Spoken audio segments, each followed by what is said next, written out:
शेतकरी बांधवांनो, कांदा पिकाचं उत्पादन घेत असताना बहुतांशी शेतकरी जे पारंपरिकरित्या दरवर्षी कांदा पिकाचं उत्पादन घेतात, त्यांना या गोष्टी बारकाव्यासहित माहीत असतात. परंतु काही शेतकरी असे आहेत, की ज्यांना यावर्षी इच्छा आहे, की नवीन काहीतरी भाजीपाला पीक घ्यायचं आणि त्यामध्ये त्यांना कांदा या पिकाचा समावेश करायचा आहे. तर खास करून त्या शेतकऱ्यांसाठी ही महत्त्वपूर्ण माहिती. माहिती अशी आहे मित्रांनो, कांद्याचं उत्पादन घेत असताना ज्या काही टप्प्याटप्प्याने आपल्याला गोष्टी कराव्या लागतात, त्या गोष्टी करत असताना त्या गोष्टींसाठी येणारा खर्च आणि त्या खर्चाचा ताळमेळ घातल्यानंतर आपल्याला राहणारं उत्पादन आणि या उत्पादन वजा खर्च उर्वरित जो काही नफा आहे, तर त्याचं गणित मांडण्याचा या व्हिडिओच्या माध्यमातून आम्ही प्रयत्न करतोय. तर मित्रांनो, मी तेजस कोल्हे आपलं स्वागत करतो या व्हिडिओमध्ये, जो की आपण शेवटपर्यंत अवश्य पहा, जेणेकरून आपल्या लक्षात येईल की कांदा उत्पादन घेत असताना कशा पद्धतीने खर्चाची गणित असतात आणि कशा पद्धतीने आपण त्याच्यातून जो काही नफा आहे किंवा निव्वळ नफा म्हणतो, तर तो कशा पद्धतीने ठेवू शकतो. मित्रांनो, कांदा पिकाचा जिथं मी उल्लेख करतोय, तर हा खास करून रब्बी हंगामातील कांदा, जो की शेतकरी साठवणुकीसाठी त्याचा विचार करतात. मग त्यामध्ये पुन्हा फुरसुंगी सारखी जात आहे किंवा भीमाशक्ती सारखी जात आहे. ॲग्रोस्टारचा जर विचार केला तर रणधीर किंवा गुलाल यासारख्या ज्या जाती आहेत, त्या प्रचलित बाजारामध्ये आहेत. यासारख्या जाती ज्यावेळेस आपण लागवड करत असतो, तर हा कांदा आपण साठवणुकीसाठी अवश्य याचा विचारही करतो. कारण का याची जी लागवडचा कालावधी आहे, तर तो थंडीमधला आहे. म्हणजे पाऊस संपल्यानंतर आपण याची रोपवाटिका तयार करतो. थंडीमध्ये याची पुनर्लागवड होते. थंडीमध्ये याचं पोषण होतं आणि हा कांदा ज्यावेळेस काढणीला येतो, त्यावेळेस थंडी संपलेली असते. मग तो कांदा आपण साठवणूक करतो किंवा करू शकतो आणि या कांद्याची साठवणूक केल्यानंतर तो कांदा टिकतो. हा टिकलेला कांदा साठवणुकीनंतर कदाचित आपण चाळीतून विक्रीसाठी पाठवू शकतो किंवा न साठवताही बाजारात विकू शकतो. अशा पद्धतीने या कांद्याचं जर गणित मांडायचं झालं, तर मित्रांनो, कांद्याच्या शेतीची मशागत करण्यासाठी आपल्याला सरासरी 6 ते 8,000 रुपये एकरी खर्च येत असतो. यामध्ये तुमची फन्नी आली, आडवी-उभी फन्नी आली, रोटावेटर आला, सऱ्या सोडणं आलं, या सगळ्या बाबी साधारणपणे 6 ते 8,000 रुपये खर्चात होतात. कांद्याचं बी आपल्याला जर खरेदी करायचंय, तर आपण शेतकरी बरेचसे 2 किलो पासून तर अगदी 3 किलो पर्यंत बियाणं वापरतात 1 एकरसाठी. खरं पाहता 2 किलो बियाण्यामध्ये आपल्याला 4 गुंठे जागेत 1 एकरची नर्सरी म्हणजे 40 गुंठ्यासाठी जी नर्सरी ती बनवता येते. त्याची लिंक आपण मुख्य व्हिडिओची या व्हिडिओमध्येच पाहू शकता. ज्यावेळेस आपण त्या मुख्य व्हिडिओकडे जाल, त्यावेळेस तिथं सविस्तर आपल्याला कांदा उत्पादनासाठीच्या गोष्टी कळतील. परंतु आजची जी काही आपण चर्चा करतोय, तर त्या हिशोबाने आपल्याला 2 किलो बियाण्याचं जर पकडलं, तर साधारणपणे 5,000 रुपये किलोपर्यंत बियाण्याचा एकरीचा खर्च आपल्याला लागतो. यानंतरची गोष्ट, ही सगळं नर्सरी व्यवस्थापन करण्यासाठी साधारणपणे 35-40 दिवस आपण ही नर्सरी ठेवतो आणि ते व्यवस्थापन करण्यासाठी काही किरकोळ प्रमाणात खतं असतील, काही एखादी फवारणी असेल आणि त्याला पाणी किंवा त्याला जे काही आपण विरळणी वगैरे सारख्या गोष्टी आहेत, तर याला ₹1,001 आपल्याला आणखीन अपेक्षित आहे. कांदा बियाण्यासोबत हा नर्सरीवरचा खर्च आणि कांद्याची शेत तयार करणं, या 3 बाबी पूर्ण केल्यानंतर मग येते महत्त्वाची गोष्ट, जी खर्चाची बाब आहे, ती म्हणजे मजुरी, जी येते आपल्याला पुनर्लागवडीसाठी. आता गेल्या वर्षीचा अनुभव शेतकऱ्यांचा असा होता, साधारणपणे ₹12,000 ₹13,000 पर्यंत मजुरी होती कांदा काढणीची. जी कांदा काढणीच्या वेळेला मजुरी असती, पुढच्या वर्षी ती कांदा लागवडीच्या वेळेला मजुरी ग्राह्य धरली जाते. मग त्या हिशोबाने यावर्षी कदाचित आपल्याला ₹12,000 ते ₹15,000 प्रति एकर लागवडीसाठी मजुरी लागू शकते, पुनर्लागवडीसाठी. यावेळेस काय होतं, की मजुरांची तुटवडा असतो.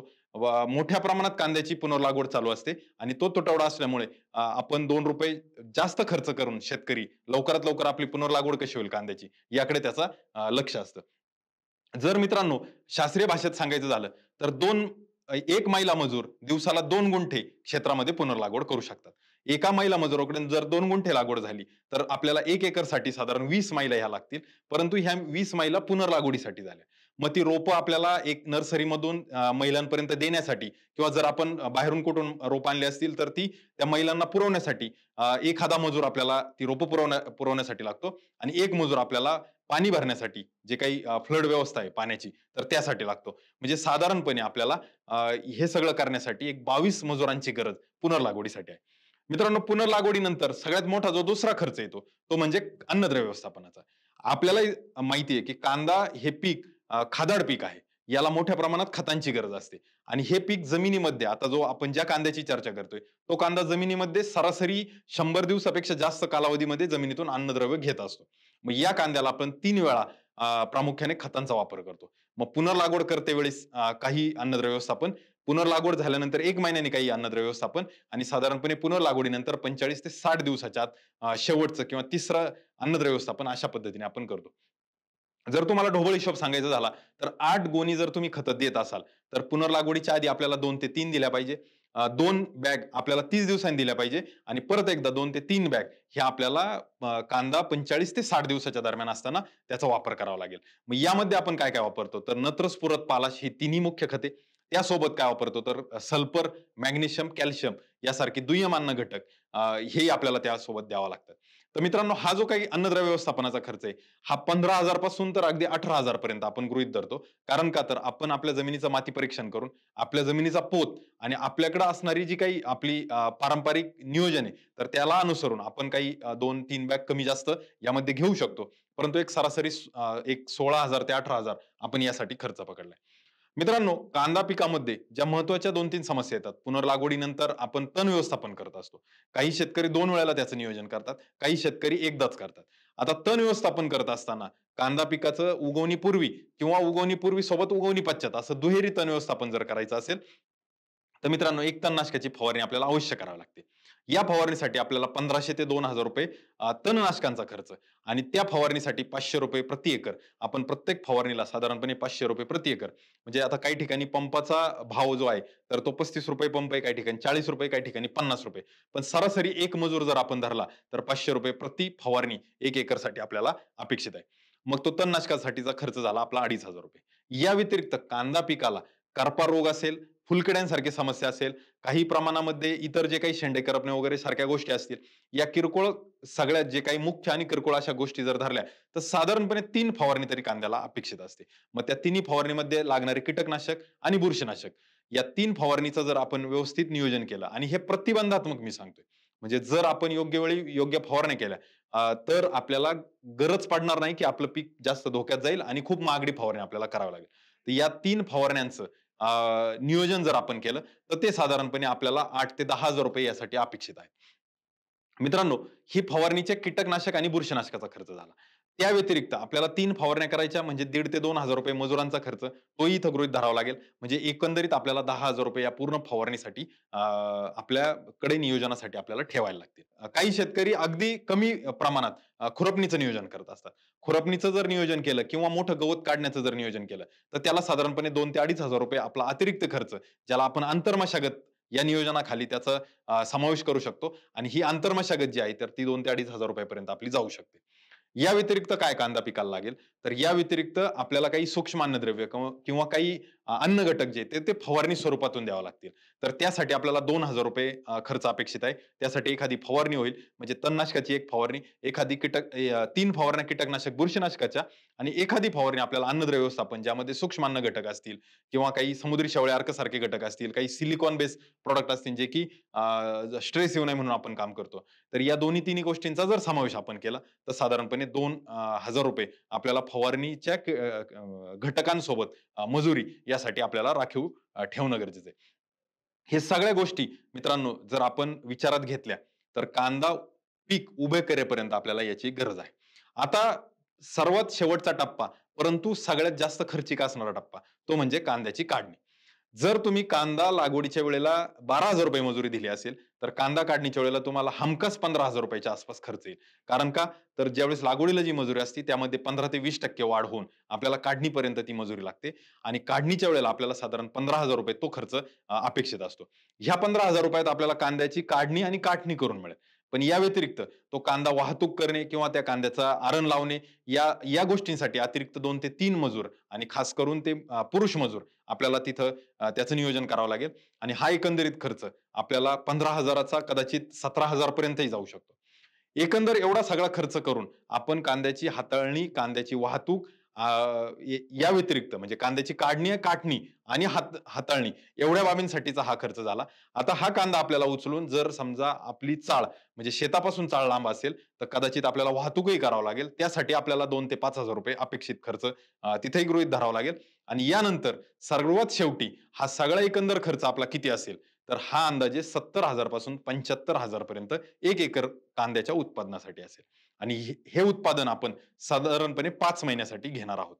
त्यानंतर कांद्याची काटणी असेल, कांद्याचं स्टोरेज असेल, त्यासाठी पुढील काही एखादा महिना जाईल आणि मग आपण कांदा साठवणार आहोत. जर आपल्याला चांगला बाजारभाव असेल, यावर्षीचं गणित मी सांगतो, यावर्षी कांद्याचं लागवडीचं प्रमाण खूप कमी आहे. जो लाल कांदा होता तोही खूप कमी आहे. कांद्याचे बाजारभाव जरी आता कमी असले, तरी बाजारामध्ये अपेक्षित किंवा मागणी इतका कांदा बाजारामध्ये येण्याची शक्यता ही खूप कमी आहे. त्यामुळे कदाचित आपल्याला कांद्याचे भाव चांगले राहू शकतात.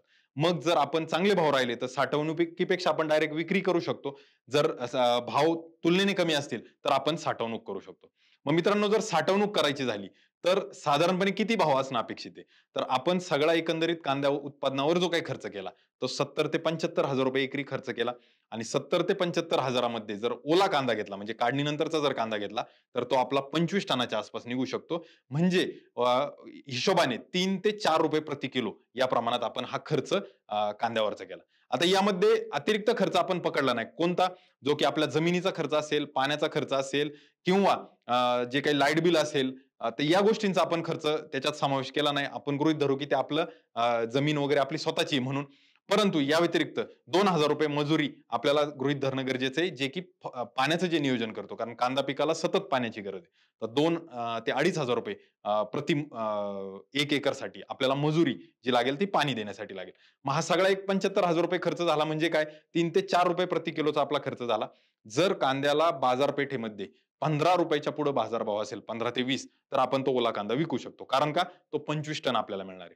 जर समजा 15-20च्या सरासरीचा बाजारभाव नसेल, तर आपल्याला कांदा साठवणुकीशिवाय पर्याय नसेल. कांदा साठवणूक जर केली, तर साधारण 25 टन कांदा जर आपण साठवला, तर त्यात आपल्याला 25% घट त्या 25 टन कांद्यामध्ये येईल आणि 10% त्याच्यामध्ये आपल्याला तूट येईल. ती तूट कसली? तर कांदा सडणे, कुजणे, बाकीच्या ज्या काही गोष्टी असतात, तर तो लॉस येईल. म्हणजे असे एकंदर आपल्याला 30 ते 35% या वजनामध्ये घट येणार आहे. मग तो कांदा आपला किती असेल? तर तो आपला 15, 17, 18 टनाच्या आसपास कांदा असेल आणि त्यावेळेस आपल्याला बाजारभाव किती अपेक्षित आहे? तर आता चालू बाजारभाव ₹20 आहे आजच्या घडीला. जो की मार्केटमध्ये किंवा गेल्या काही बऱ्याच वर्षांचा जर आपण सरासरी काढली, तर सगळ्यात नीचांकी आहे. परंतु या दरम्यान बाजारभाव आपल्याला मिळायला पाहिजे ₹40 च्या आसपास. मग ज्यावेळेस आपण आत्ता कांदा काढणीनंतर जर आपण कांदा 15 पासून ₹20 पर्यंत जर विकला, तर आपण ₹3,00,000 उत्पादन अपेक्षित ठेवू शकतो. 3-3.5 लाख रुपये. ज्यातून आपण 75,000 खर्च वजा केला, तर आपल्याला 2 लाख रुपये राहू शकतात. परंतु जर आपण कांदा साठवला, 25 टन कांद्याच्या ऐवजी जर आपल्याला तो 18 टन जरी भेटला आणि 18 टनाचा जर कांदा आहे, तर त्याला ₹40 जर आपण बाजारभाव घेऊ शकलो, तर आपल्याला उत्पादनामध्ये दुप्पट वाढ मिळू शकते. फक्त कांदा साठवणुकीचं आपलं नियोजन किंवा कांदा साठवणुकीची व्यवस्था ही आपल्याकडे असणं गरजेचं आहे आणि ही जर व्यवस्था चांगली असेल, तर निश्चितच आपण तिथं उत्पादन न वाढवता जो काही आपला नफा आहे, तो वाढवू शकतो. मग मित्रांनो, माझा तुम्हाला सल्ला असा राहील, की जर आपण कांद्याचं नियोजन करत असाल, तर साधारणपणे 2 ते 3 एकर क्षेत्राचं नियोजन असेल, तर कमीत कमी आपल्याला 50% क्षेत्राचा कांदा साठवणूक करता येईल. यासाठी आपण नियोजन केलं पाहिजे. साठवणुकीच्या चाळच्या बांधणीवरचा जो काही खर्च आहे, तर तो आपल्याला 2 ते 3 वर्षात नील होईल आणि तिथपासून पुढे आपण फायद्यात राहू. कारण का? तर मी वारंवार सांगतो, या वर्षीचा भाव हा निच्चांकी भाव आहे. तसं जर पाहिलं, दरवर्षीचा जर हिशोब काढला आपण, तर आपल्याला ₹40 पेक्षा जास्त भाव या दरम्यान आपल्याला मिळत असतो. बैलपोळ्यापासून तर पुढे दिवाळीपर्यंत हा 40, 50, ₹60, ₹70 पर्यंतचा बाजारभावाचा कालावधी आहे. त्यामुळे जर कांदा साठवणूक केली आणि 6-7 महिन्यांनी जर आपण तो कांदा विक्रीसाठी बाहेर काढला, तर आपण निश्चितच त्याच्यामध्ये फायद्यात राहू शकतो. तर मित्रांनो, हे झालं कांद्याचं गणित, एकंदर आर्थिक गणित, की ज्या हिशोबाने जे नवीन शेतकरी खास करून त्यांच्यासाठी ही माहिती फार गरजेची आहे, की आपण जर कांदा शेतीचं नियोजन करत असाल किंवा आपल्या डोक्यात विचार असेल, तर नक्कीच आपण या सूत्राचा अवलंब करू शकता आणि हे जे काही खर्चाचं गणित आहे, हे आपल्याला बरोबर लागू होतंय का?